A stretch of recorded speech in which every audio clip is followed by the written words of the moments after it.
Let's take a look at the Google Calendar and a few tips and tricks that may help you with a Google Calendar to keep yourself organized. I know personally I couldn't make it through the day without my Google Calendar.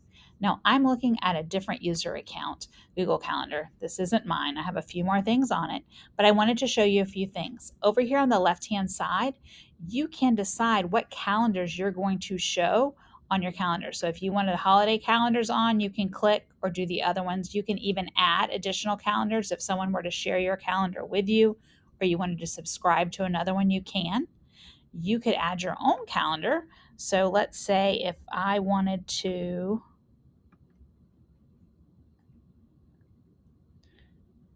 add another calendar, I could create a new calendar. Let's say maybe I wanted this to be my family calendar and I was just going to put family events on there. Let's get back into our calendar, make an appointment.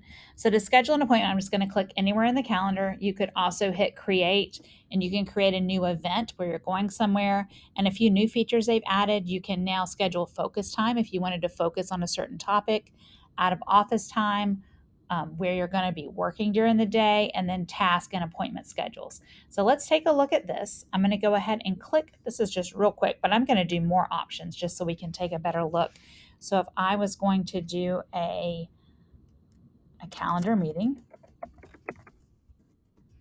you can come here, you can do the date and the time, whether it repeats or not. Let's say if you had a meeting set up every week on a Tuesday, if you wanted it to be every monthly or customize it, you can do that instead of having to schedule it multiple times. You can invite a guest. So I'm going to invite myself. And then once you've added your guest over here, there's this neat feature too where I can click find time. And this shows my calendar versus my guest calendar. And I can see that the person's busy at this time. This part is blocked off probably because it's after my working hours. So you can pick a time that might work well for both of you. This looks like it's a good time, so we'll leave it there. And then you can add additional details. If it's going to be a Google Meet, go ahead and click that. Automatically creates your Google Meet. Both of you will see that, and you can then access it.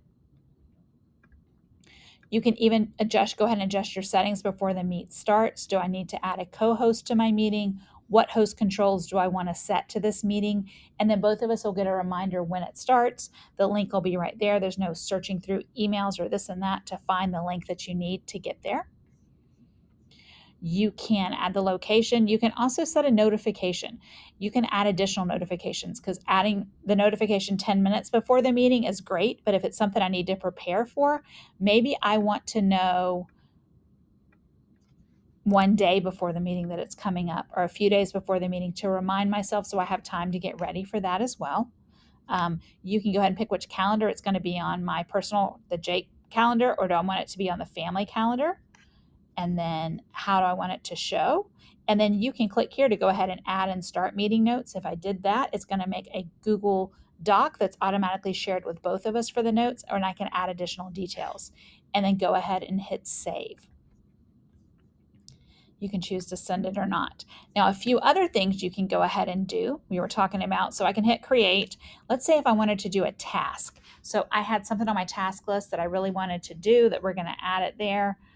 When am I going to do it? If I had multiple task lists, let's say I'm going to do the task to finally check my emails.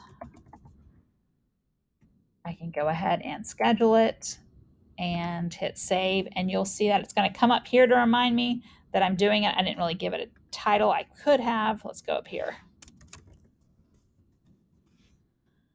So now, if someone tries to schedule something with me, they're going to see that I'm working on a task at that same time, but it also reminds me to go ahead and schedule and pay attention to that task. The last feature I want to kind of show you over here is this appointment schedule.